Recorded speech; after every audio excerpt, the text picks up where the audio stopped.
Okay, so today I am going to test the Regal diverter mixer. It'll only be the internal, so that suits the 3460K. The code is a 4060, and I'm going to be testing also the slide shower, the Regal slide shower, which I'll tell you the code, which is 84220.70.CR. It's the chrome one. So what we're going to try today is to use the internal of the shower mixer diverter and hook it up. It's just going to be an example of a low pressure system, so equal low pressure. So let's go to it. We'll start unboxing. Okay, so here we have the handpiece from the slide shower and the hose from the slide shower and then the diverter mixer.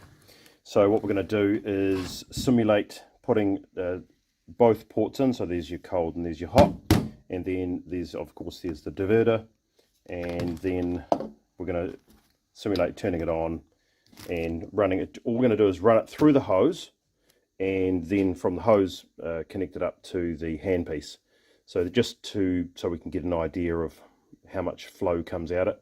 And then we are going to double check to see what pressure we're going to run. At the moment we're running mains pressure with just under 5 bar, so about 70 psi.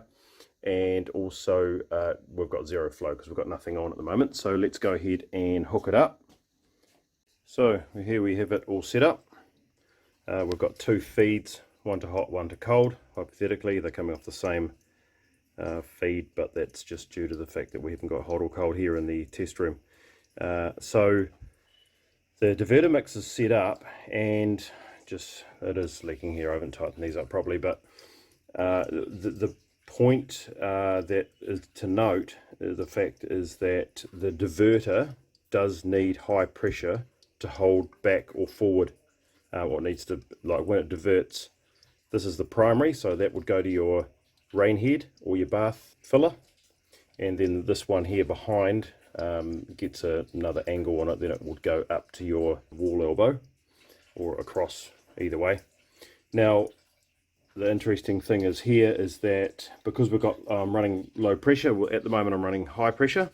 So what we're going to do is just go ahead and turn on the bypass so that we are going to run 35 psi, which is about 2.5 bar. So here I've just got this hose running down here. It's a second-hand hose, so I didn't need to undo the packet of this one here. So this is your handpiece. Rightio, so here we go. So they're on, that's off. So we'll start activating the bypass. So we're bringing the static pressure down.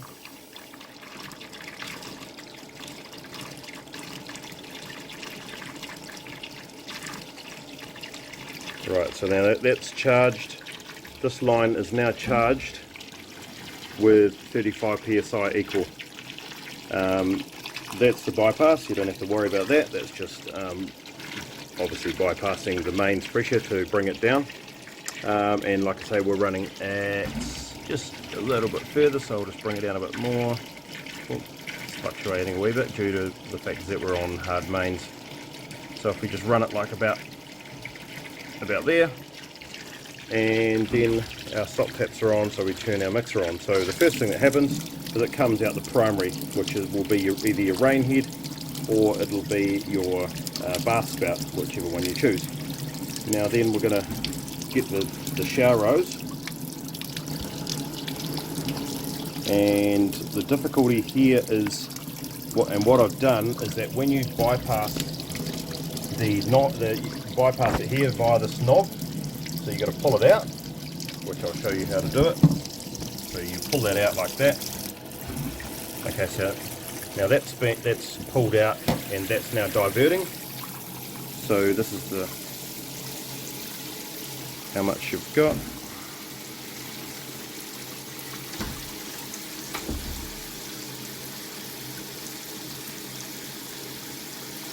It's running on 35 psi static.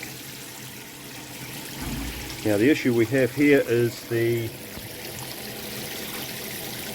primary is leaking a small amount because it's on low pressure, and because when the bypass is activated, the little piston needs pressure to push it back into its seat. So if I pull that, that then stops.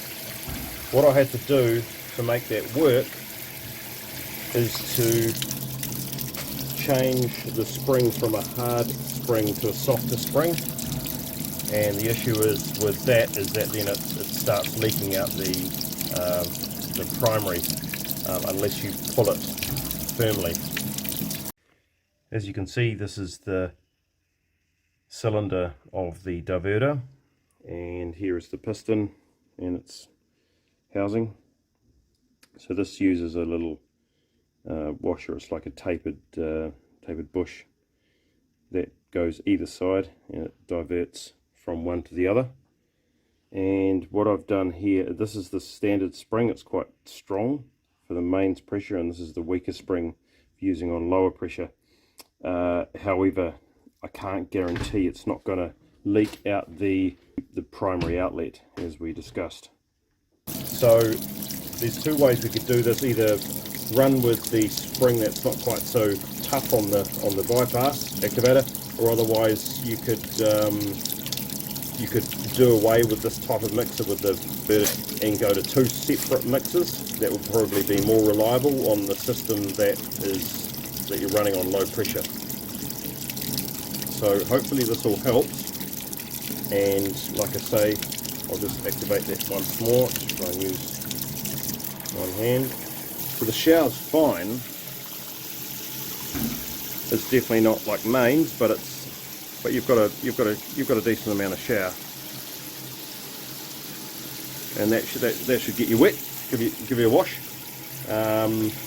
But yeah, like I say, you've got the issue we've got here is that there would then be leaking out the rain head, which would not be ideal. So if I pull that a bit, that stops.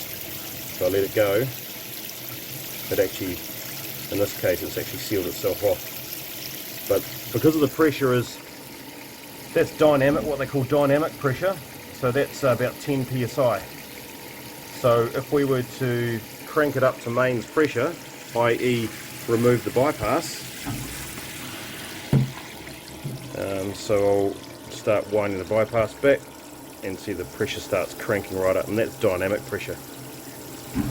So dynamic pressure is, you're looking at 20 psi or just over 20 psi dynamic pressure, and of course it's a lot more pressure coming out of there. So I hope this helps for your decision as to whether you wanted to go ahead and put the diverter in. I'm just going to turn these all off, bypass off, turn the stop taps off, and off there. And if you've got any questions, call us on our 0800 number at Plumline, or you can flick me an email, arne@plumline.co.nz. Many thanks.